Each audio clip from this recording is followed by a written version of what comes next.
செலுத்தி தமிழ்நாட்டினுடைய உரிமைகளை நாம் மீட்டெடுக்க வேண்டும். தமிழ்நாட்டில் உள்ள கல்வி பிரச்சனை, சுகாதார பிரச்சனை, விவசாயிகளுடைய கடன்களை, கூட்டுறவு வங்கி கடன்களை தயவு செய்து மாண்புமிகு முதலமைச்சர் விஜய் அவர்களே, தமிழ்நாட்டில் உள்ள விவசாயிகள் என்று மிகுந்த வறுமைகள் வாடிக்கொண்டிருக்கின்றார்கள். இப்போ இந்த ஆண்டு super L Niño effect. L Niño என்றாலே ஒரு மிகப்பெரிய ஒரு வறட்சி, மழை பற்றாக்குறை இருக்கும்.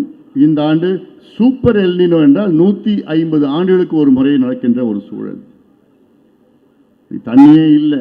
தென்மேற்கு பருவம் கிட்டத்தட்ட 60% பற்றாக்குறை. குறுவை சாகுபடி முடிஞ்சு போச்சு. அடுத்து சம்பா சாகுபடி இருக்குமா இல்லையான்னு சந்தேகமா இருக்கு. எத்தனையோ விவசாயிகள் கூட்டுறவு வங்கி கடனை வாங்கிட்டு அந்த வங்கியிலேருந்து தினம் தொந்தரவு பண்ணிட்டு இருக்காங்க. கட்டுறீங்களா இல்லையா, கட்டுறீங்களா இல்லையா, என்பி ஆயிடுச்சுன்னா அடுத்த முறை உங்களுக்கு கிடைக்காது, சொத்தை ஜப்தி பண்ணுவோம், என்னென்னமோ பண்ணி வச்சிருக்கிறாங்க, எல்லாம் மிரட்டிட்டு இருக்கிறாங்க. இந்த நேரத்தில் நம்முடைய முதலமைச்சர் விஜய் அவர்கள் தயவு செய்து தமிழ்நாட்டில் உள்ள அத்துணை விவசாயிகளுடைய கூட்டுறவு வங்கி கடன்களை தள்ளுபடி செய்யுங்கள், தள்ளுபடி செய்யுங்கள், தள்ளுபடி செய்யுங்கள். இது உங்களுடைய தேர்தல் அறிக்கையில் தான் நீங்க சொல்லியிருக்கிறீங்க, உங்களுடைய வாக்குறுதி தான் அது. நீங்க சொன்னது 5 ஏக்கருக்கு உள்ள இருக்கின்ற அத்துணை விவசாயிகளுடைய அத்துணை கடன்களும் தள்ளுபடி செய்கின்றோம், 5லிருந்து 10 ஏக்கருக்குள்ள இருக்கின்றவர்களுக்கு 50 விழுக்காடு தள்ளுபடி செய்கின்றோம்.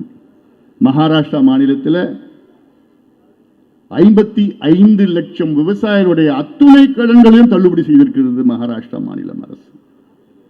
36,000 கோடி ரூபாய் அந்த அளவுக்கு தள்ளுபடி செய்திருக்கின்றார்கள்.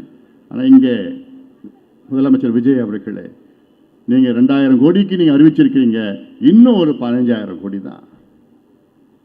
அதுக்கு ஒரு மாற்று வழி ஒன்று இருக்கு. அதுவும் நம்முடைய பாட்டாளி மக்கள் கட்சியுடைய சட்டமன்ற குழு தலைவர் சௌமியா அன்புமணி அவர்கள் அவருடைய யோசனை கொடுத்தார். அவங்களுக்கும் இந்த விவசாய சங்கங்கள்லாம் போய் பார்த்து அவங்களுக்கு யோசனை கொடுத்தாங்க.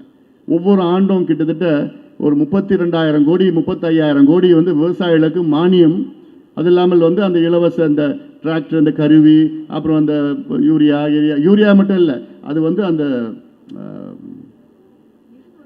இடுபொருட்கள், அதில் ஃபர்டிலைசர்ஸ் எல்லாம் இருக்குதா இல்லை. அது என்னன்னா ஃபர்டிலைசர்ஸ் பார்த்தீங்கன்னா தண்டத்துக்கு ஒன்றுமே இல்லை, அதில் ஒன்றுமே இருக்காது. ஆனாலும் அது வாங்கியே ஆகணும். மண்புழு உரத்தில் மண் மட்டும்தான் இருக்கும், புழு கிடைக்காது. அதுலேயும் ஊழல். இப்படியெல்லாம் இடுபொருட்களுக்கு பதிலாக 32,000 35,000 கோடி இடுபொருட்களுக்கு பதிலாக அதில் ஒரு 10,000 15,000 கோடி கட் பண்ணுங்க. ஏன்னா அதில் என்னன்னா 32,000 கோடியில் கிட்டத்தட்ட 20,000 கோடி ஊழல் நடக்குது.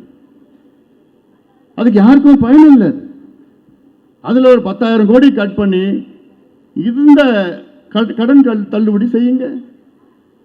இன்னொரு யோசனை, 5,000 கோடி தமிழ்நாடு அரசு அதை கடனை வாங்குங்க, அந்த வங்கியில் நீங்கள் கடன் எடுங்க, 3 தவணையாக நீங்கள் அதை திருப்பி கொடுங்க.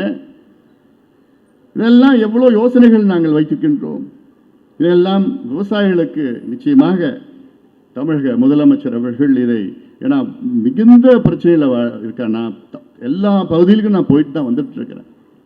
ஒரு இடத்துலலாம் விவசாயிகளை கோரிக்கையே இதுதான், எப்படியாவது எங்கள் கடனை தள்ளுபடி பண்ணு.